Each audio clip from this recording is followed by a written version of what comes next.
حضرت عبداللہ ابن عمر رضی اللہ تعالیٰ عنہ بیان کرتے ہیں کہ رسول کریم علیہ الصلاۃ والسلام نے فرمایا جو آدمی چاہتا ہے کہ اس کی دعا قبول کی جائے، کون نہیں چاہتا؟ ہر بندہ ہی چاہتا ہے۔ حضور فرماتے ہیں جو چاہتا ہے کہ اس کی دعا قبول کی جائے تو اسے چاہیے کہ وہ تنگ دست کے لیے آسانی پیدا کر دے۔ تو ادھر آسانی پیدا کر کے آپ مجبور کے لیے ادھر آ کے دعا مانگ، اللہ تیری دعا قبول کر لے گا۔ تو اس کے بندے پر مہربانی کر کے آیا ہے تو خدا کریم بھی پھر تیرے ساتھ رحمت والا معاملہ کرے گا، پھر اللہ بھی تیرے لیے آسانی والا فیصلہ کرے گا، پر شرط یہ ہے کہ تو اس بندے کے لیے آسانی کر، تو اسے مہلت دے، اسے گنجائش دے۔ اللہ تعالیٰ اسباب بنانے والا ہے۔ اسی طرح رسول اللہ صلی اللہ علیہ وسلم نے فرمایا جو یہ پسند کرتا ہے کہ اللہ قیامت کے دن اسے اپنے عرش کے سائے میں رکھے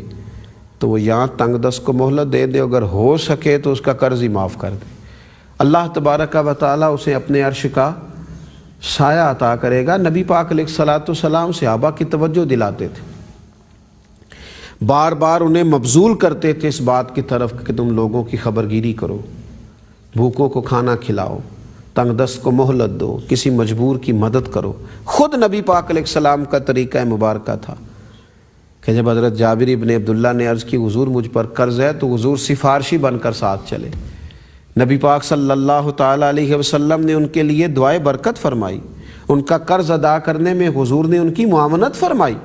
آپ دیکھیے کہ جب ایک صحابی آ گئے ہیں اور انہیں بھوک لگی ہوئی ہے تو محبوب نے باقاعدہ صحابہ میں اعلان فرمایا کو لے جائے، اسے کھانا کھلائے، اسے اللہ رسول کی رضا نصیب ہوگی۔ اور پھر موقع دیا نا اللہ نے اس صحابی کو جنہوں نے ایک وقت کا کھانا تھا پر چراغ گل کر کے جب مہمان کی خبرگیری کی تو پھر اللہ تعالیٰ نے ان کی تائید میں قرآن مجید کو بھی نازل فرمایا۔ تو ہم جب اپنے دلوں میں کشادگی پیدا کریں گے، ہمارے منصب کا تقاضا ہے کہ اگر ہم کسی بندے کو خوش کر دیں، ہم اپنی سیٹ کا، اپنے منصب کا، اپنے مال کا فائدہ اٹھاتے ہوئے اگر کسی شخص کی جتنی ہم سے ہو سکے اس کی مدد کریں، اس کے لیے آسانیاں پیدا کریں، تو یقیناً عرش کا مالک خوش ہوگا اور ہمارے لیے آسانیاں فرمائے گا۔ ہمارے بزرگوں کے تو یہ طریقے رہے کہ وہ کوشش کرتے تھے کہ اللہ تعالی ہم سے اپنے بندوں کی کوئی خدمت لے لے، مخلوق خدا کی خدمت میں ہمہ وقت مصروف رہتے۔ یہ جو صوفیاء کرام نے لنگر خانے بنائے، کھانے کھلائے، لوگوں کو دین بھی سکھایا اور ان کے لیے آسانی کا سامان بھی فراہم کیا، تو اس کا پس منظر بھی اگر دیکھیں گے تو یہی نظر آئے گا کہ وہ مخلوق خدا کی خدمت کرنا چاہتے تھے۔ محبوب سبحانی، غوث سمدانی، حضرت شیخ عبد القادر جیلانی، غوث اعظم رضی اللہ تعالیٰ عنہ فرماتے میں نے 50 سال دین پڑھایا، لیکن میں اس نتیجے پر پہنچا ہوں کہ بھوکوں کو کھانا کھلانے سے زیادہ کوئی عمل ایسا نہیں جس سے رب کریم اتنی جلدی راضی ہو جاتا ہو۔ کسی کو کھانا کھلایا جائے، کسی بھوکے کی غم حیات کے ماروں کا احترام کرو، اپنی زندگی کے اندر کچھ ایسے کام کیے جائیں جس سے لوگوں کے لیے گنجائش ہو۔ میں اکثر کہا کرتا ہوں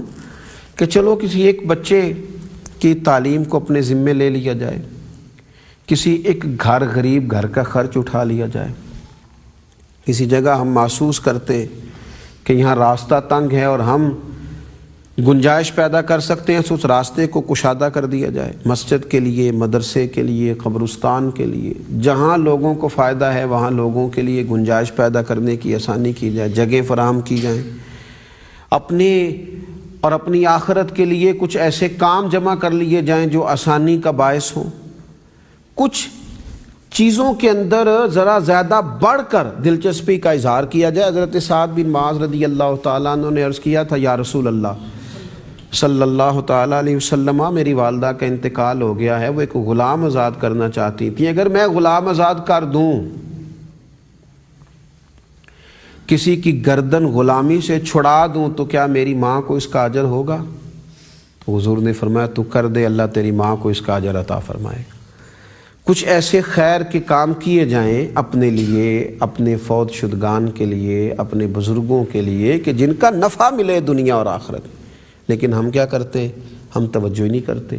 وہ خاص خیال جو ہمیں پیدا کرنا چاہیے وہ ہم پیدا نہیں کرتے۔ نتیجہ کیا نکلتا ہے کہ بہت سارے کام ہم کر سکتے تھے، ہمارے ہاتھ میں تھے، لیکن وہ ہماری سستی کی وجہ سے، غفلت کی وجہ سے، تھوڑی دیر کے غصے کی وجہ سے، تھوڑی دیر کی اکتاہٹ کی وجہ سے، فقط تھوڑی دیر عدم دلچسپی کی وجہ سے وہ سارا کام رہ جاتا ہے۔ اپنی ذوق کو اگر دوبالا رکھا جائے، دل کو اگر کشادہ رکھا جائے، تو بہت ساری چیزیں ہیں جو آسانی سے ہم سے ہو جائیں گی۔ اللہ تعالی ہمیں اس کی توفیق عطا فرمائے۔ وما علینا الا البلاغ۔